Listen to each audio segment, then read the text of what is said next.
से बोलिए विष्णु भगवान की जय, लक्ष्मी मैया की जय, श्रीमन नारायण नारायण नारायण।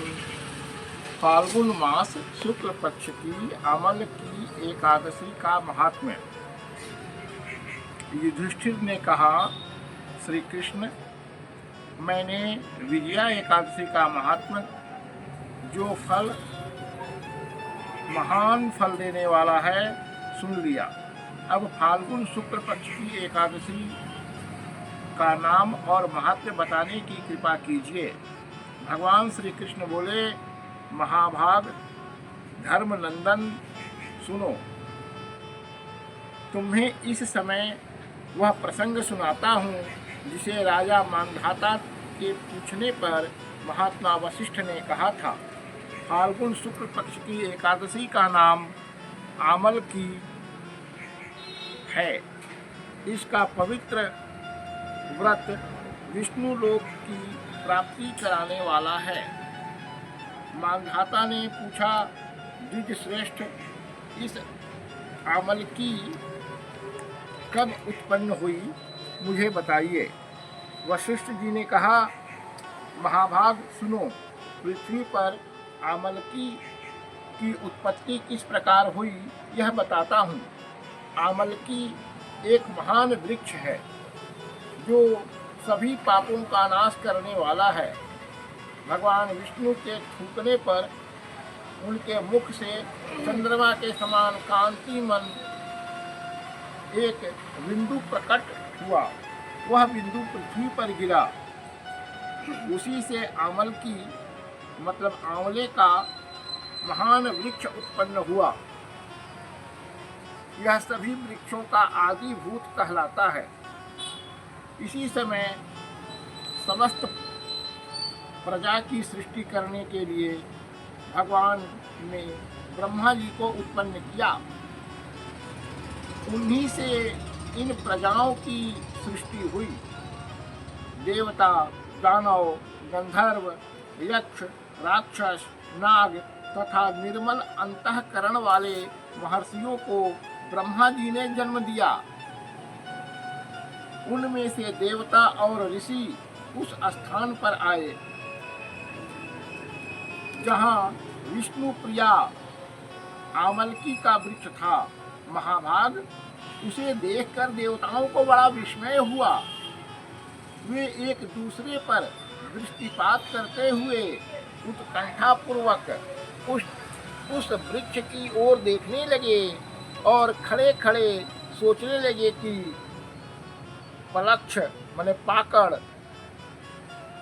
आदि वृक्ष तो पूर्व कल्प की ही हैं, जो सब के सब हमारे परिचित हैं, किंतु इस वृक्ष को हम नहीं जानते। उन्हें इस प्रकार चिंता करते हुए देखकर आकाशवाणी हुई, महर्षियों, यह सर्वश्रेष्ठ आमलकी का वृक्ष है जो विष्णु को प्रिय है। इसके स्मरण मात्र से गोदान का फल मिलता है। स्पर्श करने से इससे दूना और फल भक्षण करने से त्रिगुना पुण्य प्राप्त होता है। इसीलिए सदा प्रयत्न पूर्वक आमलकी की सेवा करनी चाहिए। यह सब पापों को हरने वाला वैष्णव वृक्ष बताया गया है।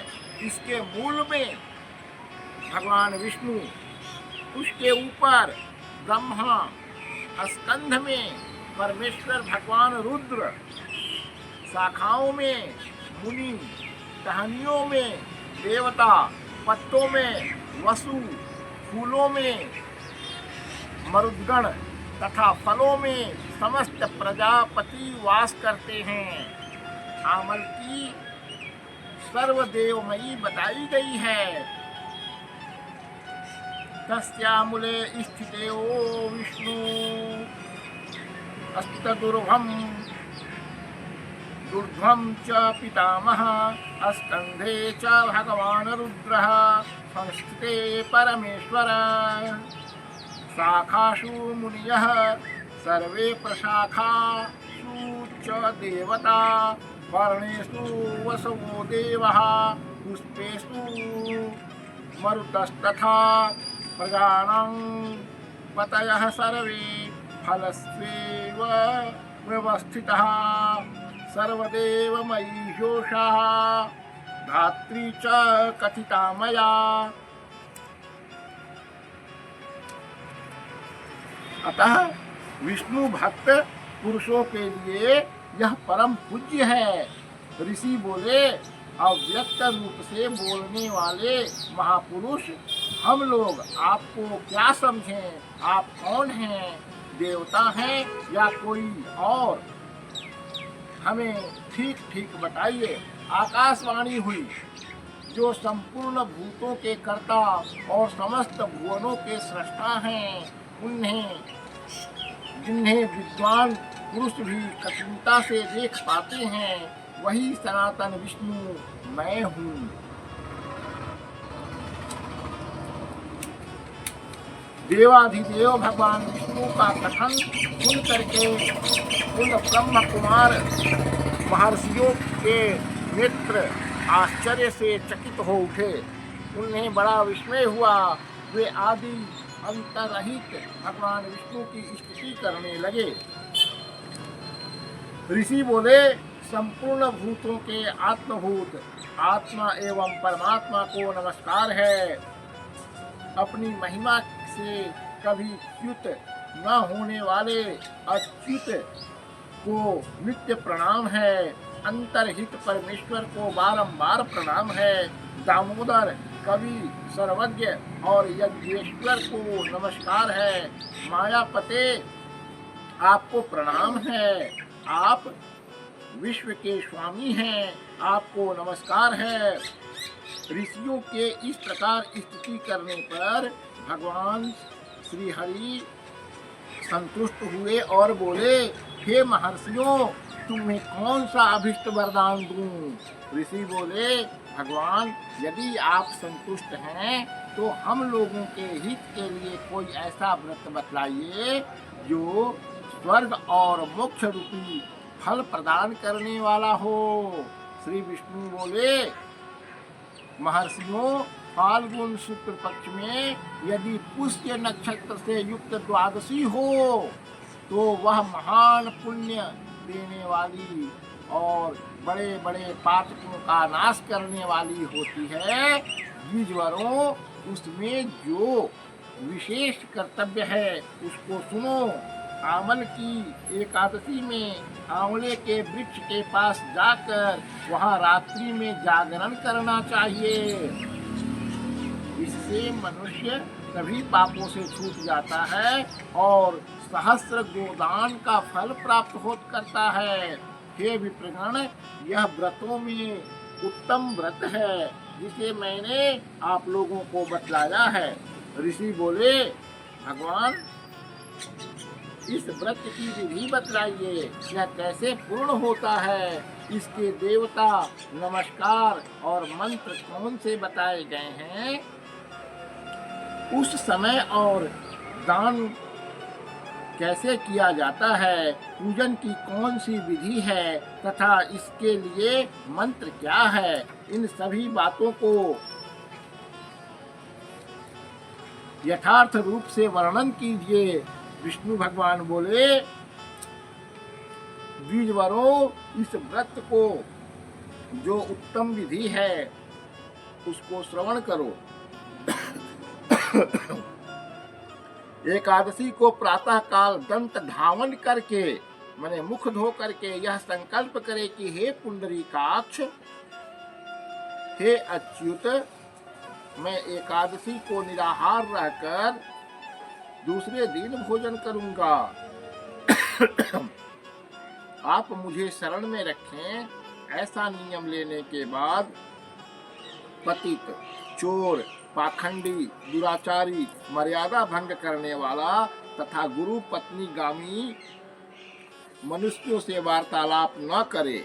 अपने मन को वश में रखते हुए नदी, पोखरे में, कुएं अथवा घर में ही स्नान करे। स्नान के पहले शरीर में मिट्टी लगावे। मृतिका लगाने का मंत्र अश्वक्रांते रथक्रांते विष्णुक्रांते वसुंधरे मृतिके हर में पापम जन्म कोटयां समर्जितम। हे वसुंधरे, तुम्हारे ऊपर अश्व और रथ चला करते हैं तथा वामन अवतार के समय भगवान विष्णु ने तुम्हें अपने पैरों से नापा था। हे मृतके, हे पृथ्वी, मैंने करोड़ों जन्मों में जो पाप किए हैं, मेरे उन सब पापों को हरण करो। स्नान मंत्र। त्वं मातः सर्वभूतानां जीवनं ततु रक्षकम् स्वेदजोद्भिजातीनां रसानां पतये नमः। अश्नातो अहं सर्वतीर्थेषु हृदय प्रसन्न वनेषु च नदीषु देवखातेषु इदं स्नानं तु मे भवेत्।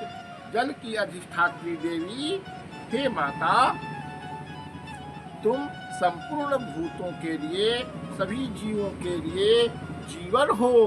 वही जीवन जो स्वदेश और उद्भिज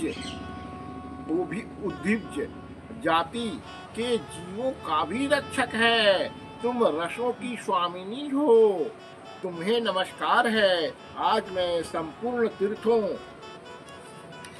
कुंडों, झरनों, नदियों तथा देव संबंधी सरोवरों में स्नान कर चुका। मेरा यह स्नान उक्त सभी स्नानों का फल देने वाला हो। विद्वान पुरुष को चाहिए कि वह परशुराम जी की सोने की प्रतिमा बनवावे। प्रतिमा अपनी शक्ति और धन के अनुसार 1 या आधे माह से सुवर्ण की होनी चाहिए। स्नान के पश्चात घर आकर पूजा और हवन करे। इसके बाद सभी प्रकार की सामग्री लाकर आंवले के वृक्ष के पास जाए। वहाँ वृक्ष के चारों ओर जमीन झाड़ बुहार कर लीप पोत कर शुद्ध करे। शुद्ध की हुई भूमि में मंत्र पाठ पूर्वक जल से भरे हुए नवीन कलश की स्थापना करे। कलश में पंचरत्न और दिव्य गंध आदि छोड़ देवे। श्वेत चंदन से उसको चर्चित करे। कंठ में फूल की माला पहनावे। सब प्रकार के धूप की सुगंध फैलाए। जलते हुए दीपकों की श्रेणी सजाकर रखे। तात्पर्य यह है कि सभी प्रकार के सुंदर एवं मनोहर दृश्य उपस्थित करे। पूजा के लिए नवीन छाता, जूता और वस्त्र भी मंगाकर रखे। कलश के ऊपर एक पात्र रख करके उसे दिव्य लाजों माने खीरों से भर दे। फिर उसके ऊपर सुवर्णमयी भगवान परशुराम की स्थापना करे। विशोकाय नमः कहकर उनके चरणों की, विश्वरूपिण्ये नमः से दोनों घुटनों की, उग्राय नमः से जांघों की, दामोदराय नमः से कटी भाग की, पद्मनाभाय नमः से उदर की, श्री वत्सधारिण्ये नमः से वक्ष स्थल की, चक्रने नमः से बाईं बाह की, गदीने नमः से दाहिने बाह की, वैकुंठाय नमः से कंठ की, यज्ञ मुखाय नमः से मुख की, विशोक निधये नमः से नासिका की, वासुदेवाय नमः से नेत्रों की, वामनाय नमः से ललाट की, सर्वात्मने नमः से संपूर्ण अंगों की तथा मस्तक की पूजन करे। ये ही पूजा के मंत्र हैं। तदंतर भक्ति युक्त चित्त से शुद्ध फल के द्वारा देवाधिदेव परशुराम जी को अर्घ्य प्रदान करें। अर्घ्य देने का मंत्र इस प्रकार है। नमस्ते देव देवेश जामदग्न्य नमस्तुते गृहाणार्घ्यम् इमं दत्ता मामलाख्ययुतं हरे। देव देवेश्वर जमदग्नि नंदन श्री विष्णु स्वरूप भगवान परशुराम जी, आपको नमस्कार है, नमस्कार है। आंवले के फल के साथ दिया हुआ मेरा यह अर्घ ग्रहण करें। ओम परशुराम देवाय नमः। तदंतर भक्ति युक्त चित्त से जागरण करें। नित्य संगीत, वाद्य, धार्मिक उपाख्यान तथा श्री विष्णु संबंधिनी कथा वार्ता आदि के द्वारा वह रात्रि व्यतीत करे। उसके बाद भगवान विष्णु के नाम ले लेकर आमलकी वृक्ष की परिक्रमा 108 या 28 बार करे। फिर सवेरा होने पर श्री हरि की आरती करे। ब्राह्मण की पूजा करके वहाँ सभी प्रकार की सामग्री से उसे निवेदन कर दे। परशुराम जी का कलश, 2 वस्त्र, जूता आदि सभी वस्तुएं दान कर दे और यह भगवान से प्रार्थना करे कि यह भावना करे कि परशुराम जी के स्वरूप में भगवान विष्णु मुझ पर प्रसन्न हो। तत्पश्चात आमलकी का स्पर्श करके उसकी प्रदक्षिणा करे और स्नान करने के बाद विधि पूर्वक ब्राह्मणों को भोजन करावे। तदंतर कुटुंबियों के साथ बैठकर स्वयं भी भोजन करे। ऐसा करने से जो पुण्य होता है वह सब बदलाता है। सुनो, संपूर्ण तीर्थों के सेवन से जो पुण्य प्राप्त होता है तथा सभी प्रकार के दान से जो फल मिलता है वह सब उपर्युक्त विधि के पालन करने से सुलभ होता है। समस्त यज्ञों की अपेक्षा भी अधिक फल मिलता है, इसमें तनिक भी संदेह नहीं है। यह व्रत सभी व्रतों में उत्तम है, जिसका मैंने तुमसे पूरा वर्णन किया है।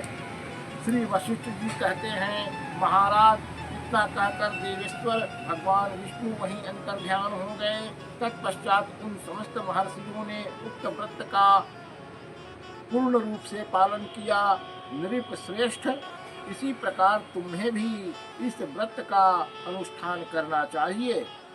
भगवान श्री कृष्ण कहते हैं, युधिष्ठिर, यह दुर्धुष व्रत